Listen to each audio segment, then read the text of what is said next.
손흥민의 산불기부 관련 이야기가 이슈가 된 계기는 특정 사이트에 업로드된 기부를 하지 않은 유명인 명단이었습니다.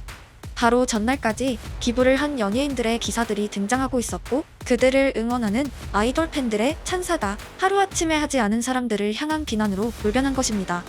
명단에는 손흥민이 포함되어 있었고, 그 사이트뿐 아니라 손흥민의 인스타에도 비난 목소리가 순식간에 증폭되었습니다. 반전은 손흥민의 이모가 선수는 그동안 언론에 밝히지 않고 남몰래 꾸준한 기부를 행했으며, 이번에도 이미 2억 원을 기부한 사실을 알렸습니다. 총극으로 마무리되었다고 생각한 순간 이번에는 기부 금액을 주제로 비상식적인 비난의 목소리가 피어났습니다. 애초에 기부는 키워드일 뿐이었고, 비난하는 자들에게 팩트나 쟁점은 전혀 중요하지 않음을 알 수 있습니다.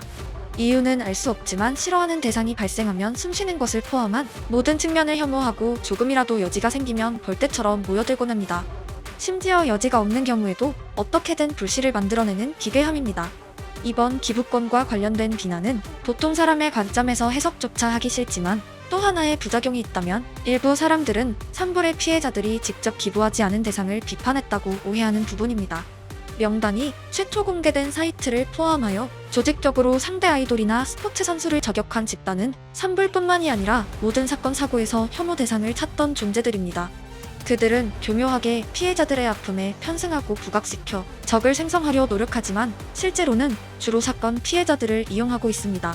심지어 이번 건에선 피해자들을 기부를 강요한 사람들로 만들어버린 주범이고 분명한 가해자입니다. 가해자들이 피해자를 향한 기부에 대해 말하는 것이 얼마나 수치스러운 장면인지는 인간성을 가진 모두가 알 수 있습니다. 반대로 손흥민을 포함한 기부자들은 피해자들의 아픔을 공감한 사람들입니다.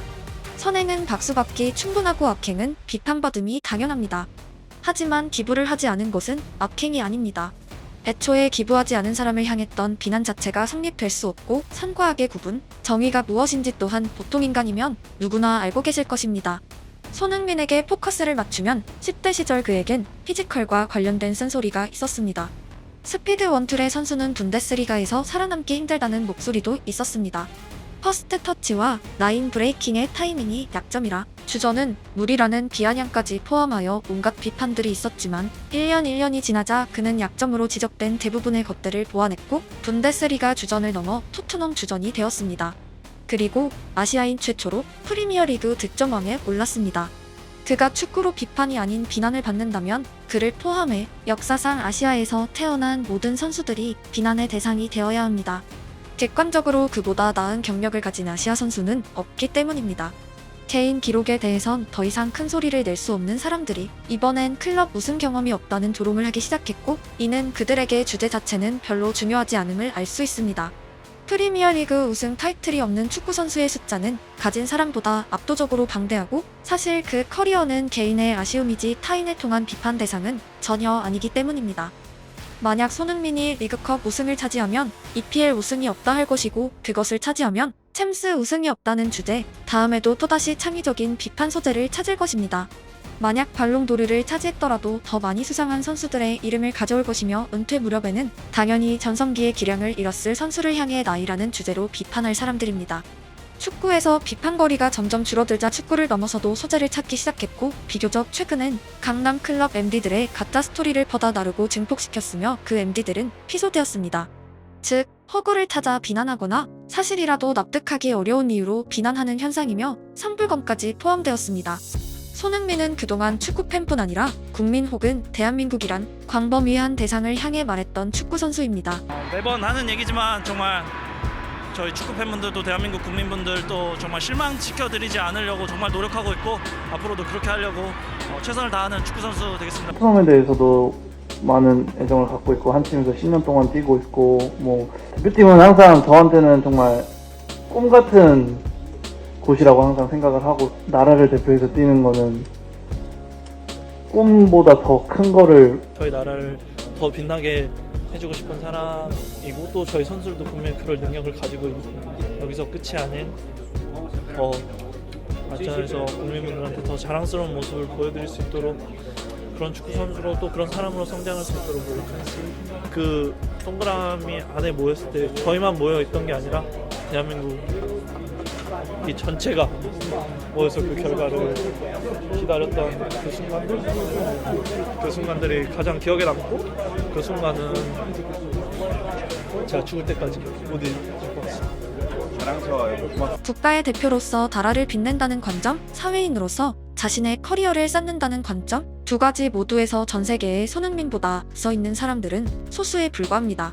동네에서 천재 소리를 듣던 유소년 가운데에 K리그 1군에 입성하는 선수는 극소수이고 초중고등학교 내내 학교를 다니고도 원하는 대학교에 입학하는 사람도 극소수입니다. 원하는 직업을 가지고 회사에 입사하고 심지어 자신의 분야에서 국내가 아니라 아시아 최고로 평가받으며 승승장구하는 사람은 손가락에 꼽을 정도가 남게 됩니다. 전 국민을 통틀어도 압도적인 사이즈를 가진 손흥민 커리어가 비판의 대상이 된다면 그 외의 사람들은 무엇이 될까요? 손흥민 비판은 결국 1등 지상주의가 낳은 폐해 중 하나입니다. 축구에선 메시를 뺀 모든 사람들이 자유로울 수 없는 광기입니다. 손흥민의 성적을 비판한 사람들의 시각에서 특정 아이돌의 음원 순위, 직업인들의 연봉 순위는 어떻게 비춰질까요? 그들은 존재하는 모든 것들을 통해 타인의 부족함을 발견하고자 노력하고 깎아내리며 그 잠시의 순간에 호흡하고 있습니다. 1등이 아닌 사람들이 보잘것없다는 발상 안에 정작 자신의 현생에서는 눈을 돌려버립니다. 손흥민뿐 아니라 대부분의 사회인들은 1등이 아니라도 저마다의 행복을 추구하고 있고 발롱도르가 없더라도 우승 트로피가 없더라도 존중받는 사람들이 가득하며 없는 것보단 가진 것들이 더 많습니다. 가지지 못한 것만 주목하면 끝이 없고 적어도 쌀이 없어 굶는 사람들이 가득했던 시대에 비하면 나은 세상입니다. 쌀이 풍족해지자 좋은 차를 탐하고 다음은 큰 집을 원하고 가지지 못한 사람들을 조롱하는 모습과 축구 선수의 타이틀에 집착하는 현상은 별이 닮아 있습니다. 한때는 프리미어리그 계약만으로 스포츠신문 일면이 도배되었었고 그 리그에서 득점왕을 차지하자 우승 이야기가 나오는 것은 끝없는 욕망의 굴레입니다. 행복의 관점에 상당한 오류가 발생하였고 기준점 자체의 자아보다 사회적 욕망이 담겨 있습니다. 최고가 아니면 다 별로라는 폭력도 함께입니다. 더 나은 세상은 배불리 먹는 나라인 줄 알았지만 더 잘 사는 지금 한국은 OECD 가입국 중 자살률 1위를 달리고 있습니다. 2023년 13,978명이 스스로 생을 마감했고 경상남도 영양군의 인구가 약 1만 6천 명입니다. 매년 소도시 하나가 사라지는 끔찍한 현실입니다. 왜 그들에게 살기 힘든 세상이 되었을지 깊은 고민이 필요한 시점입니다. 왜 더 풍족해졌는데 삶의 의지를 잃는 사람들은 늘어나는지 더 많은 사람들이 눈을 돌리지 말아야 할 시점이고 특이점은 곳곳에서 발견되고 있습니다. 산불이 났는데 기부를 하지 않았다고 비난하는 목소리도 분명히 그 특이점 중 하나입니다. 보고 듣고 읽는 정보들의 우울감을 상승시키는 것들이 가득하다면 그 또한 특이점이며 누군가를 혐오하기 위해 살아가는 사람들이 전염시키는 그 혐오감도 특이점입니다. 최근 복싹소가 쏘다라는 드라마를 정말 재밌게 시청했고 가장 좋았던 부분은 평범한 사람들의 이야기인 점입니다. 재벌아들과 가난한 집딸의 로맨스가 아니라 선장과 시인을 꿈꿨던 소녀의 이야기라 좋았습니다. 그 소녀가 결국 내 인생은 한 사람으로 인해 만날 봄이었다는 대사가 좋았습니다. 그들에게 재산이란 좋은 차, 더 큰 집이 아니라 밥에 올릴 콩의 숫자, 그리고 딸의 공부를 위한 수단이었기에 따뜻했습니다. 그리고 온갖 고난을 겪은 인생의 마지막에 주인공의 손에 남은 시집 하나가 사무쳤습니다. 그 시집 하나의 가치는 저에게 발롱도르 타이틀보다 거대해 보였습니다. 1등은 숫자일 뿐이고 꿈은 모두에게 다른 색깔입니다. 1등이 꿈이 될 순 없고 무엇인지가 중요합니다. 애순의 손에 들린 시집의 가치는 하늘보다 거대했고 그 책이 집필된 서사가 아니라 판매 순위에 주목하는 사람들이 더 많아진다면 분명 각박한 세상입니다. 누군가를 무조건적으로 비난하는 사람들은 개개인에 대한 이해가 결여된 채 욕망 속에 생겨난 오류의 잣대를 통해 사회를 병들게 하고 있습니다.